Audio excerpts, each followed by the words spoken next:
هنرمند مردمی اتحاد شوروی، هنرمند خلقی تاجیکستان، نام بلند تاجیکستان، استاد زبردست جورابک مرادov.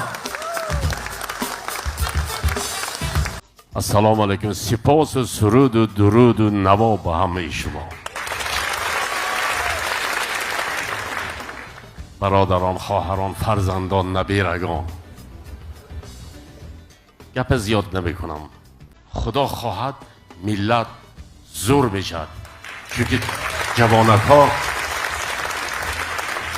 فرزندان عزیز، من آخری وقتا همین دو سه ربایی میخوانم، همه جا با خانسادی هم. چرا؟ ماندن نکردن سادی هم شما.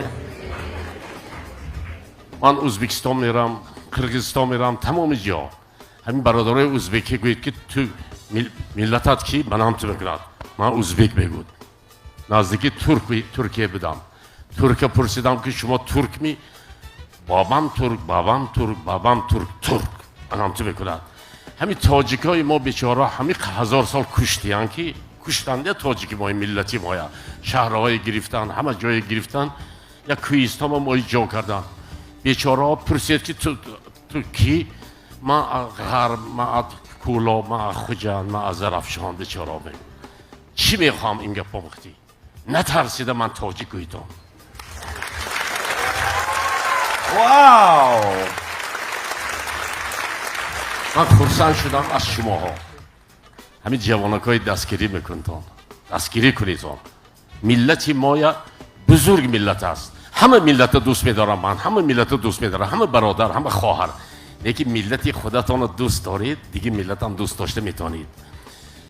پامیری تو و یا رشتانی، ای پامیری تو و یا رشتانی، کولابی تو و یا وخشانی، از سوق توی یا زرفشانی، جانم استی چه تاجیکستانی.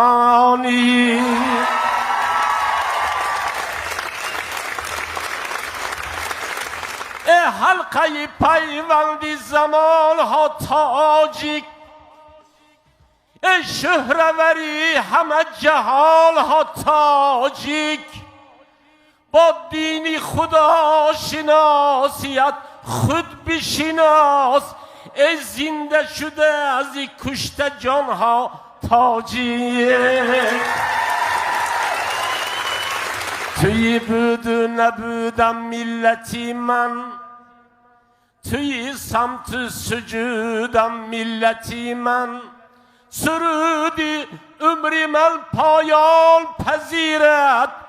تو میخوانی، تو میخوانی سرودم ملتی من، ملتی من، ملتی من.